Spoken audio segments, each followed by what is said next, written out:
Bem-vindos ao canal da Escola Diplomática Periférica, ou se você estiver na gringa aí, bem-vindos à Brazilian Diplomatic School. Você sabe, eu comentei no vídeo anterior, a nossa ideia de traduzir Escola Diplomática Periférica não ficaria muito bem, né? Peripheral Diplomatic School, porque a ideia de periférico em inglês não é a ideia de periférico necessariamente a proposta desse canal. Então eu pensei no Brasil como um país periférico do sistema mundo. Há quem diga que é semi-periferia, mas do ponto de vista da teoria mesmo, seria um país periférico. E pensando aqui como política externa brasileira, como é que a gente pode ter ganhos no sistema mundo, de modo que defenda os interesses do Brasil e os promova também. E aí, a sua experiência é fundamental. Afinal de contas, quando a gente usa o termo periferia no Brasil, a primeira tendência é olhar para as grandes comunidades, no caso do linguajar que a gente usa no Rio de Janeiro, né? Para as favelas, como se fala em São Paulo, mas certamente a gente entende que as periferias no Brasil têm um local que está afastado dos centros de emprego, dos centros de comando, dos centros de decisão. Então repara, escola diplomática periférica é sim para você que de alguma forma está num contexto contra-hegemônico. Seja você de classe social mais baixa, seja você mulher, seja você negro, seja você indígena, enfim, nós criamos uma narrativa periférica que, de alguma forma, pretende, pelo menos, relativizar o discurso hegemônico. No caso da Brazilian Diplomatic School, é um pouco da nossa versão para o sistema internacional. Agora, nós temos no meio deste caminho, e aí a minha provocação. Essa é a pergunta que não quer calar.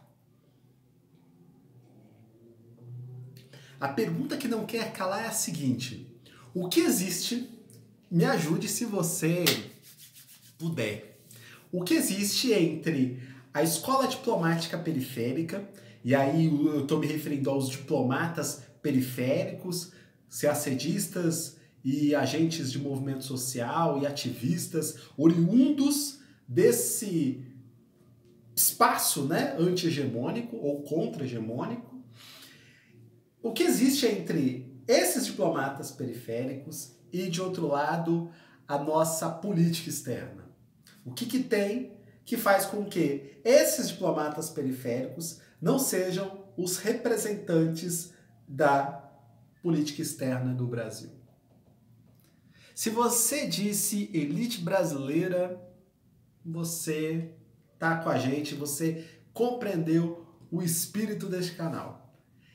Entre os diplomatas periféricos, como nós somos aspirantes, e a diplomacia, ou melhor, a política externa brasileira, que deveria acompanhar este livro que você bem conhece, já contemplaria boa parte do discurso periférico, não todo, é verdade, não todo, mas já nos contemplaria bastante. Existe um segmento que é a elite brasileira. A elite brasileira, ela tem suas características. E aqui, antes que você puxe a minha orelha, né, a que elite eu estaria me referindo, eu estou me referindo à elite econômica deste país, tá bom? A elite que se valeu do trabalho escravo, a elite que se valeu do latifúndio e que se vale até hoje dos instrumentos jurídicos como, por exemplo, a herança, acesso à oportunidade, incentivo fiscal, a ausência de imposto, enfim. Essa elite econômica que está entre a diplomacia periférica e a política externa brasileira do ponto de vista, claro, de fora do sistema mundo. É essa elite brasileira que está hoje no Itamaraty, gente.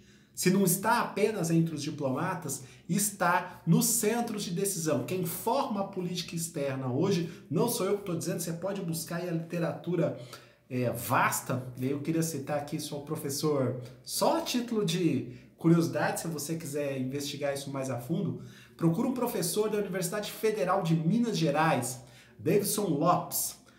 provavelmente ele não vai cair no CACD, então vocês já me deem esse desconto. Mas se vocês procurarem aí Davidson Lopes, você vai entender o que é essa monarquia no Itamaraty, sabe? Ou se você preferir, para usar um termo mais trabalhado, esse caráter aristocrático do Ministério das Relações Exteriores. Esse caráter aristocrático a despeito deste documento. Tava conversando um dia desses aí com um amigo CACDista também.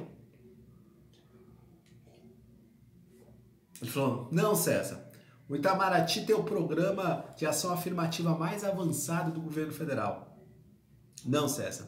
A defesa tradicional, tirando este governo, a defesa tradicional do Brasil no Conselho de Direitos Humanos é uma coisa, ó, daqui.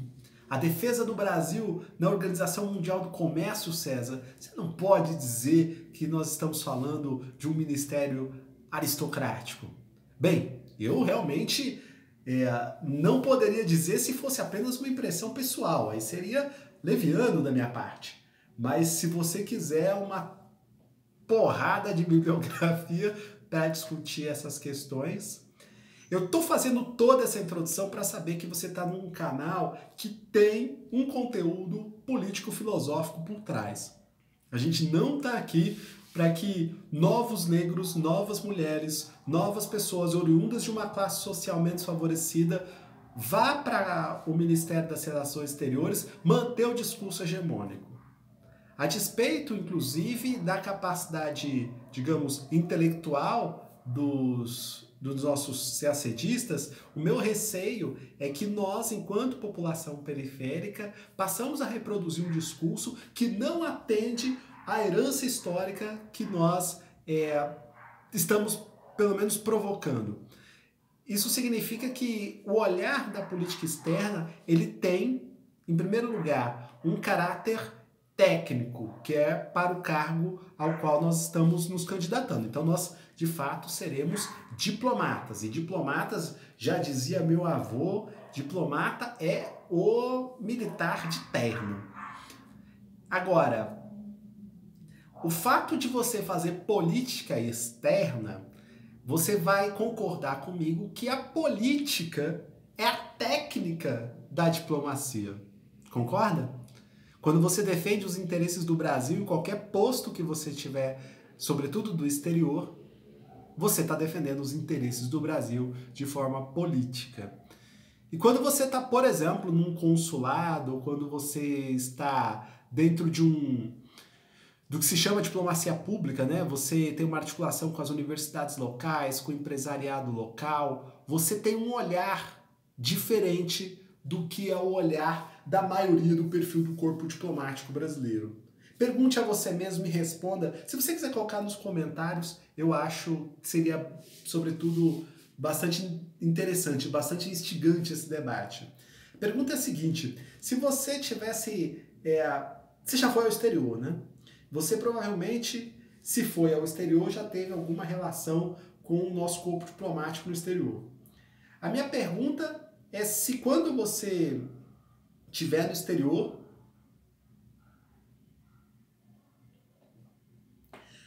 você teria, digamos, o mesmo comportamento ou o mesmo olhar de forma equidistante, ou melhor, de forma não discriminativa. Não, César, eu, sim, vou defender os interesses do Brasil junto com os meus colegas, e junto com os meus colegas nós vamos defender a política externa da República Federativa do Brasil. Isso é tratar os iguais de maneira igual, gente. E o princípio da igualdade previsto nessa carta não pensa dessa perspectiva. O princípio da igualdade, esse é o entendimento do Supremo, inclusive você pode usar na sua prova de direito, é tratar os iguais na medida da sua igualdade e os desiguais na medida de sua desigualdade.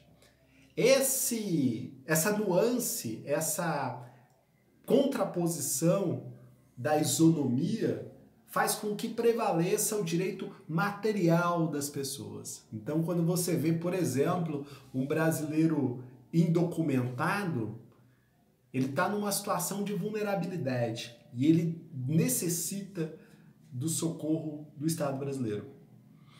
É diferente, por exemplo, de um brasileiro documentado, que está numa situação, ainda que possivelmente também possa eventualmente estar numa situação de vulnerabilidade, a condição dele de documentado lhe garante alguns direitos no país onde ele mora. É claro, o Estado brasileiro vai atender aos dois, mas não vai atender os dois da mesma forma.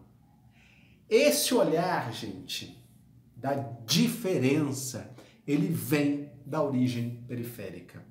Esse olhar do que não é normal, esse olhar do que não é comum, esse olhar do que não é a ordem, ele vem de quem está na sua trajetória olhando para esse discurso contra-hegemônico. Porque é quando você repara a diferença, é quando você reconhece no outro a necessidade do outro, não a sua necessidade, é que você consegue atendê-lo de maneira mais adequada. Então, o atendimento consular, sobretudo o atendimento consular, ele precisa lidar com o princípio da igualdade, o princípio que está previsto na Constituição, de uma forma que equilibre as necessidades. Então eu trato os iguais na medida da sua igualdade, mas, sobretudo, trato os desiguais na medida da sua desigualdade. Esse convite é para você compreender um pouco por que você está nesse canal. Você está estudando para o CACD? Não tenho dúvida, todos nós estamos. Agora, o que nós queremos como diplomatas? Bem, nós queremos atender os desiguais na medida de sua desigualdade. Bom domingo e bons estudos!